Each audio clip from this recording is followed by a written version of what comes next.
وہ اب کوئی آگ چاہے تو نہ جلائے، چھری چاہے تو نہ کاٹے، بغیر ماں باپ کے اولاد پیدا ہو جائے، بغیر باپ کے اولاد پیدا ہو جائے، بغیر ماں کے اولاد پیدا ہو جائے، بغیر یعنی آپ باپ کے اولاد پیدا ہو جائے، یعنی یہ وہ ساری چیزیں ہیں جو مافوق الفطرت چیزیں ہیں، لیکن جب اللہ چاہے تو اس کے لیے اس نے تو کسی سے اجازت نہیں لینی، اس نے تو حکم دینا ہے کہ اے آگ ٹھنڈی ہو جا قولم بردم وسلامہ، ٹھنڈی ہو جا، اتنی ٹھنڈی کہ میرے ابراہیم کو زیادہ ٹھنڈ بھی نہ لگ جائے، سلامتی والی ٹھنڈی ہو جائے، یعنی بہت زیادہ ٹھنڈی ہو جائے تو بندہ ٹھٹر جاتا ہے، سلامتی والی ٹھنڈی ہو جائے، تو آگ ٹھنڈی ہو گئی، چھری کو حکم دیا کہ تو نے اسماعیل علیہ السلام کا گلے کو نہیں کاٹنا، اس نے نہیں کاٹا، چھری کا تو کام ہے کاٹنا، اور آپ نے پتھر پہ دے کے مارا غصے میں تو پتھر کے 2 ٹکڑے ہو گئے، چھری گردن جس کو حکم دیا وہ اس کے 2 ٹکڑے ہو گئے، جس کو نہیں حکم دیا اس کی گردن کو نازک سی کو بھی نہیں کاٹا۔ تو بات یہ ہے، اچھا اب دعا کی قبولیت کا کیا ٹائم ہے؟ دعا کی قبولیت ہر وقت دعا کی قبولیت کا ٹائم ہے، آپ کی جذبات، آپ کے اعتقاد، آپ کے یقین میں فرق ہو سکتا ہے۔ ایک دن حجاج بن یوسف کی بات ہے، حجاج بن یوسف کے بارے میں یہ بتا دوں کہ وہ بہت جابر حکمران کہا جاتے ہیں انہیں، اور جبکہ ان کے کریڈٹ پہ ایک بہت بڑا وہ یہ ہے کہ آپ نے قرآن پاک پہ اعراب لگوائے تھے، تو خلوق یعنی مختلف قسم کے حکمران مسلمانوں میں بھی گزرے ہیں۔ حجاج بن یوسف بڑا سخت مزاج حاکم تھا، تو ایک دن وہ خانہ کعبہ کا طواف کر رہے تھے، تو ایک بڑھیا اللہ سے مانگ رہی تھی، اندھی تھی، آنکھیں مانگ رہی تھی،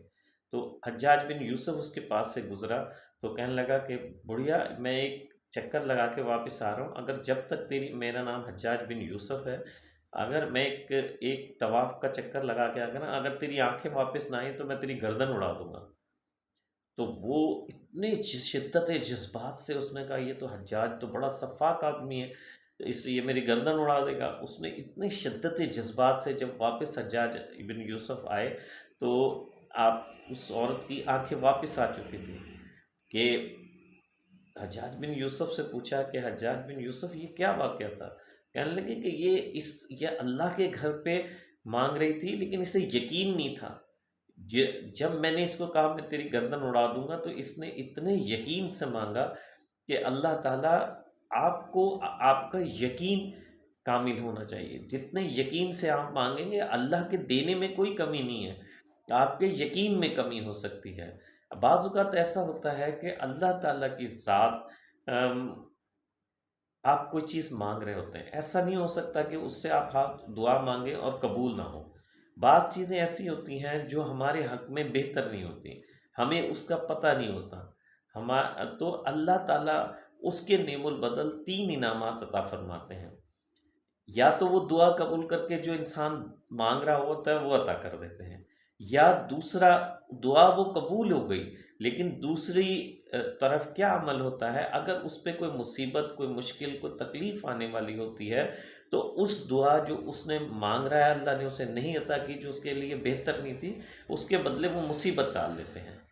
اگر وہ مصیبت بھی نہ آنی ہو اور دعا وہ چیز بھی اس کے حق میں نہ ہو، تو تیسرا سب سے بڑا درجہ جو اللہ تعالیٰ فرماتے ہیں وہ یہ ہے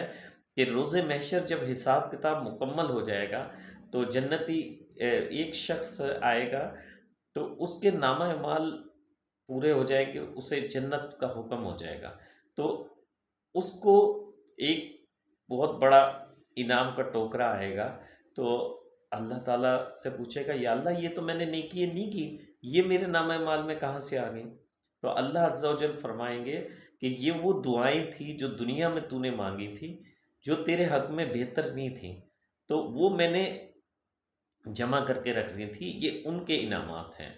تو سب سے بڑا دعا کا انعام وہ ہے۔ اچھا، اسی طریقے سے بعض اوقات دعا کی قبولیت میں دیر ہو رہی ہوتی ہے، یہ ہو نہیں سکتا کہ تم یہ اللہ سے مانگو اور آپ کی دعا قبول نہ ہو، قبولیت میں دیر ہو رہی ہوتی ہے، اس پہ بھی اللہ اجر عظیم عطا فرما۔ اللہ کو مانگنا کیونکہ بہت زیادہ پسند ہے،